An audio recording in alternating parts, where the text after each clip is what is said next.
Okay guys, let's give this video another try. So, obviously it's November and voting season is here. And there's a lot of interesting things that are currently happening. I'm a little late to the party, but you know what? We showed up, so that's what matters.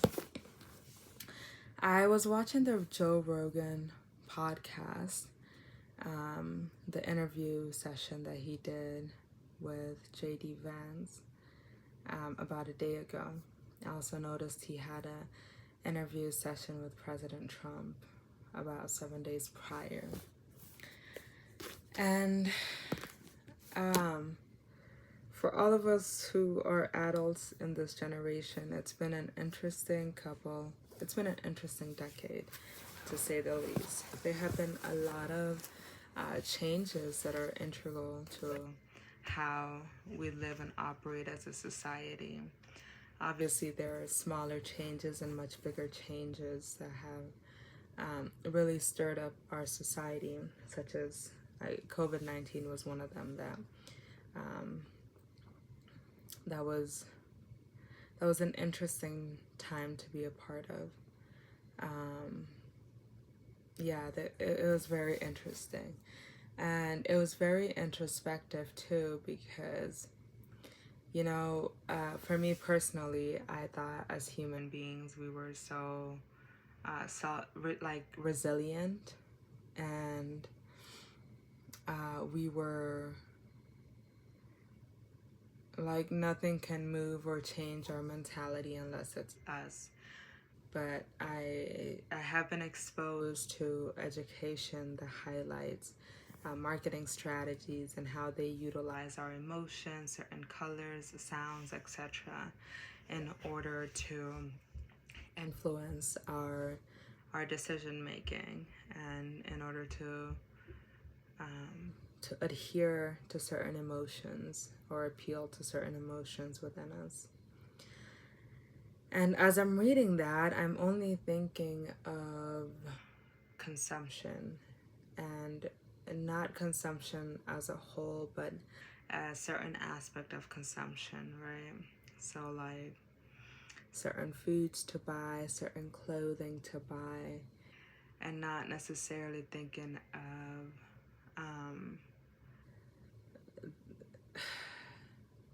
like when COVID happened. At first I was like, it was just a lot. Like, what is going on? There was so much havoc happening. And I ran to the media. I obviously am not the most educated, because I was just reading what popped up first, and I would dig deeper into the whole, or kind of listen to other people's opinions. But then I fell into the trap of taking other people's opinions as facts. And after a couple of months of just consuming all that information and these stories of people's experiences with COVID-19, and seeing how the blame game was being played right in our face, over time, all that got to me, and I started being scared. I was literally motivated by fear. And I went from being intrigued because, like, what the heck is going on, to now telling people around me what they should do. And it wasn't coming from a place of facts about the strain of COVID, how it affected our bodies, and how it played with the different hormones or our cells, if it even reached that. It wasn't any research based. It was simply consumption that led to this innate fear that I could not even get rid of, or it took me a couple of days to even become aware of the fear I was experiencing. And I went from learning about it and maybe posting a couple of things to educate people to now trying to tell people around me what to do because of what was going on in the world. Again, not from my own research about it, but simply from consumption. And it wasn't just me, it was other people around me that were working in hospitals, and they were hands on with the people who were experiencing the strain of this new virus, people who were dying from it, and things of such. And so, hearing stories from those people, it just added more fuel to the fire. The reason I'm saying this, I think I'm just trying to preface with how my mentality, the self-awareness I experienced while watching the Joe Rogan interview with J.D. Vance. Now, the interview was about 3 hours long, and I watched the whole interview. I watched a few minutes of the Trump one, but I kind of wanted to dissect the Vance one just a little bit. As I'm watching the interview, I think Joe Rogan really had some good questions under his belt. And the flow of conversation was just wonderful. I think it allowed us to see the humanity of these candidates who are running for presidency rather than glorifying their title or glorifying this new power that's been handed to them, as limited and expansive as that power may be.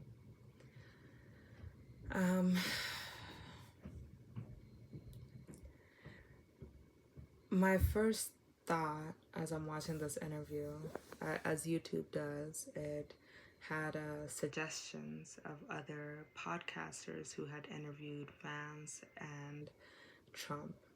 These videos that were showing up on my timeline were as of 3 weeks ago up to yesterday. And I couldn't help but be blown away, or just to notice the fact that in 2016, when these elections were taking place, majority of our information was being passed down through the news networks. To now 2024, these elections are taking place, and the presidential nominees and the vice president nominees are going to YouTube podcasting in order to reach the people. Obviously, YouTube is one platform to get the podcast, to get access to these podcasts, but there are other platforms. But it was interesting to just notice that there were video podcasting and audio podcasting with these nominees that were really just trying to reach the people and trying to be heard by the people. Not discounting any of the strategies that are going on. But it was interesting because we all go to the news for we used to all go to the news networks in order to get the relevant information. To now podcasting, YouTube podcasting are platforms that presidential nominees are utilizing in order to be heard, or in order to maybe in a way showcase their authenticity and their humanity without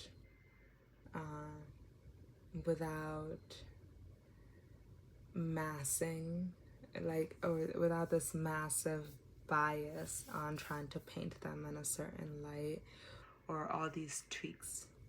The Joe Rogan podcast is known for being posted without any hiccups or any editing and things of such nature. And so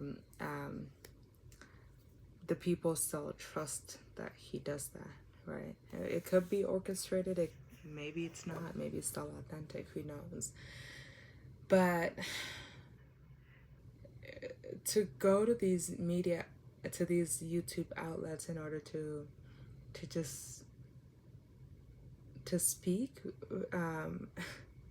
and not be worried about being edited and being corrected, overly corrected. It's just so mind-boggling to me.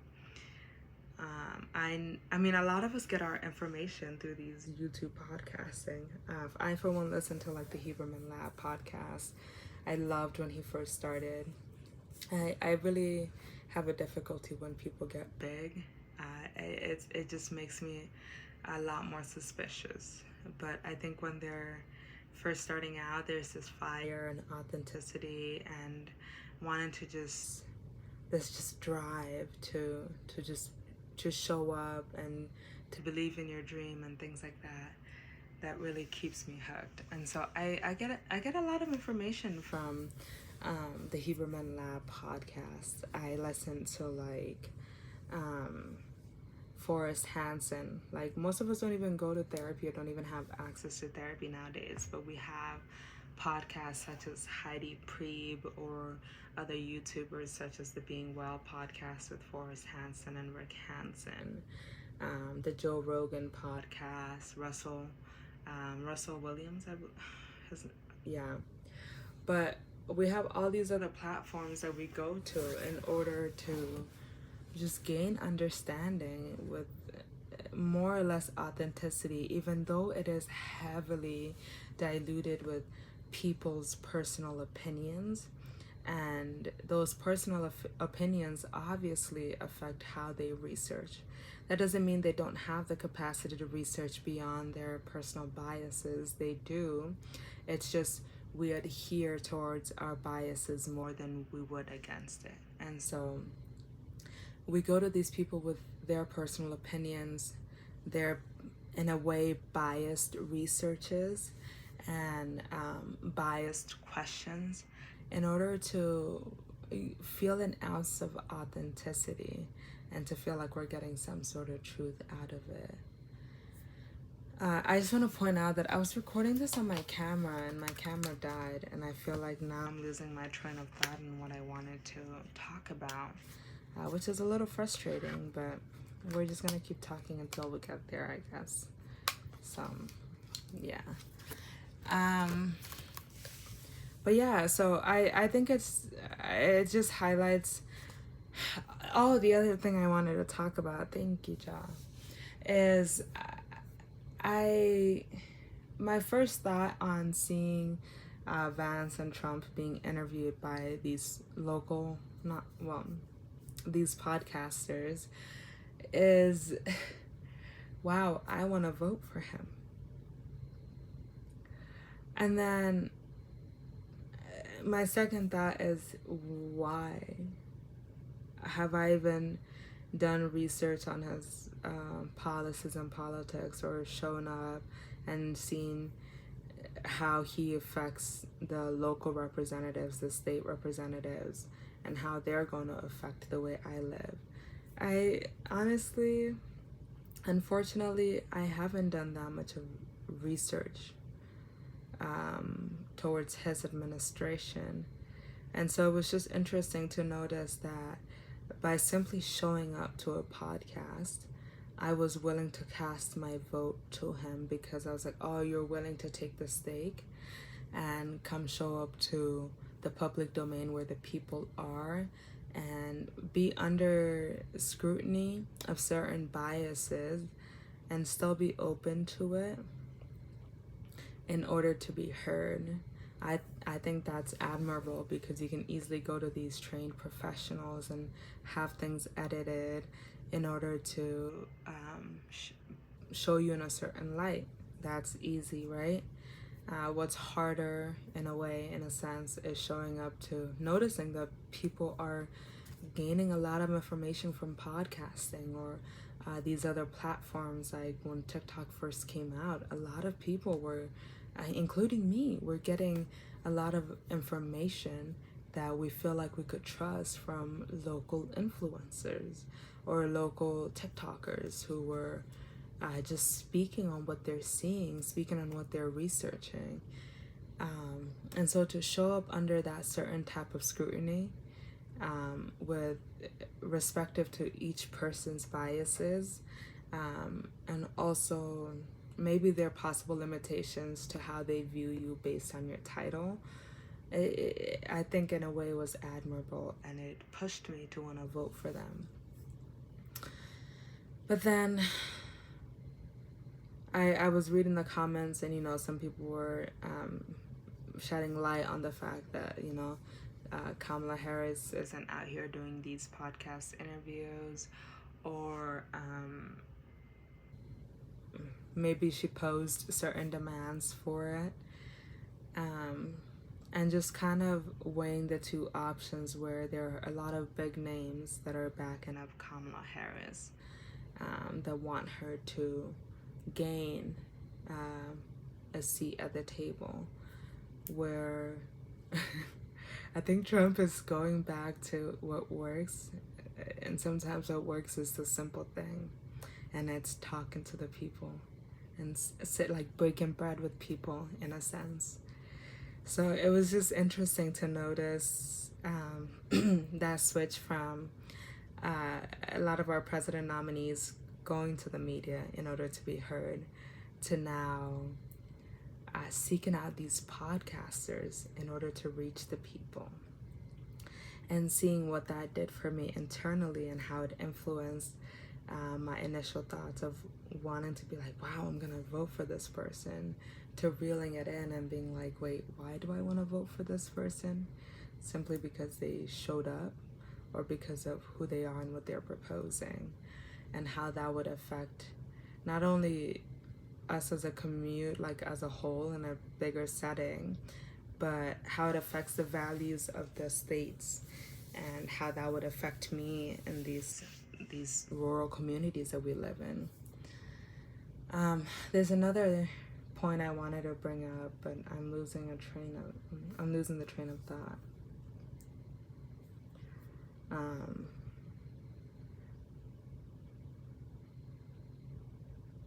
So maybe we'll just cut it there. So, back to COVID-19 and how I was quickly influenced to, to my, that movie Inside Out, and it talks about all the different emotions within us, and how Inside Out 2 anxiety ended up taking over. Like, that's how it felt with COVID. Like, fear about it was introduced, and I met fear, and I was like, eh. And then we tried dancing, and then fear took control. I know it really did take control, and it did what fear always does. And so that and then watching the president nominees and the vice president nominees on our local YouTube podcast, and the emotions that stirred up for me, and kind of questioning what emotion is gonna take over, and how we're all easily so influenced, and how we're all easily cornered to make certain decisions. So yeah, freedom is an interesting concept nowadays. But I wonder what it was like for the previous generations and all the changes they faced, and kind of seeing history unfold in their face, and seeing how quickly one experience can erase all other experiences, thoughts, and biases that you had previously in like just one snap, rather than being able to hold all those experiences in one and make a decision that way. So what an interesting time. I look forward to seeing our generation unfolds.